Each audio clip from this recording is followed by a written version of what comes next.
Hello there. I just want to make a quick video. I won't keep it for long. And at the same time, I want to give another shout out to the guys over at Canary Cry News Talk. Pretty much the only news I can handle. And as I've said before, Gonz's films, Age of Deceit, you should check them out. They changed my life. I don't know.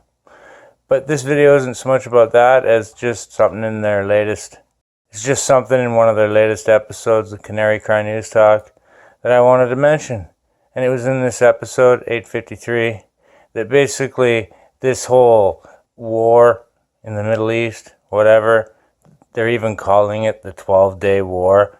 Isn't that like the 6-day war? Isn't that all like, seems like a little too convenient? But anyway, I mean, other than that, I just wanted to talk about this clip because these two guys here playing their part, the first and second beast of Revelation. And I think these guys might be part of the second beast, you know. Power will be handed over. The beast of Revelation is the United Nations, the powered elite, those who control the dollar, the military-industrial complex, whatever. So let's just check out this clip because it's pretty funny. It was basically just Trump, like the title suggests. Sounds like Daddy's angry. It sure sounds like Daddy's angry. So let's check this out. Do not drop those bombs, Israel. Turn around and do a nice little plane wave. And that brings us to this maybe the most interesting, maybe most entertaining clip that we've ever had from Donald Trump. Because Israel and Iran both dropped bombs when they were explicitly told not to during the last 6 hours where they were supposed to be ceasefiring.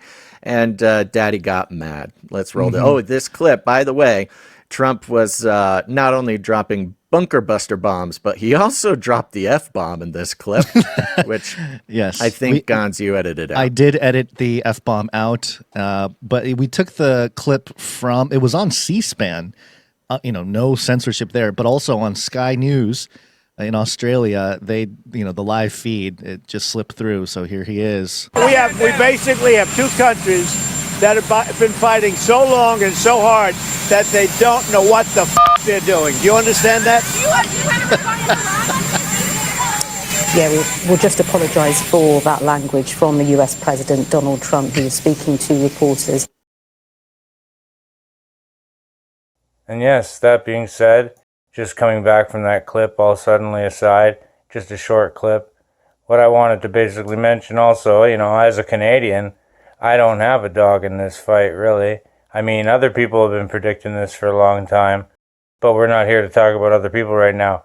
I mean, even my opinion, as it were, just as a learned person who's been studying this for a while, what I think this is all about is pretty much the research that leads back to Bill Cooper.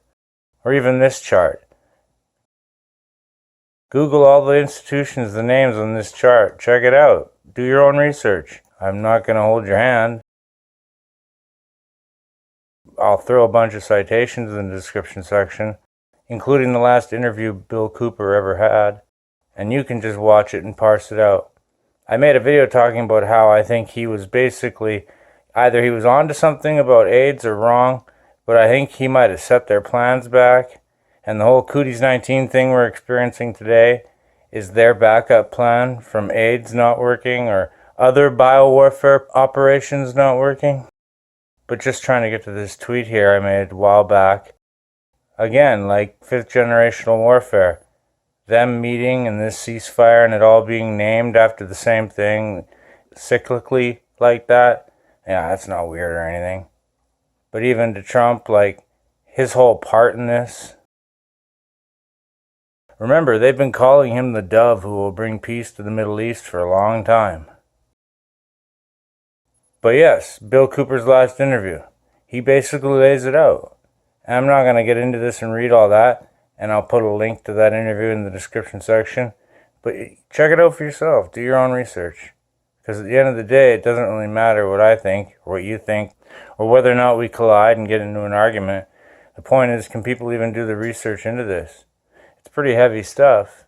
Finding out that certain peoples are using other people's identity as a liability shield. And maybe that's the real cultural appropriation, you know, like that Bible verse, Revelation 3:9. Because, yeah, Netanyahu, picking your nose there, bud, picking your nose. Starting to get a whole Revelation 3:9 vibe from you there, bud. And don't even get me started about this guy picking your nose too, bud.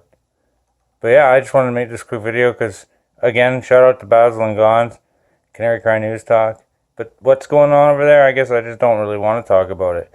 Because this guy said everything there is to say about it. The book of Revelation said everything there is to say about it. The best thing to do is just not go toe-to-toe with this operation. Get out of Dodge. Live on a farm. Do what you can. Don't be in New York City and places like that when it goes down. And, yeah, I guess that's all I got to say about that. So, peace out, baby.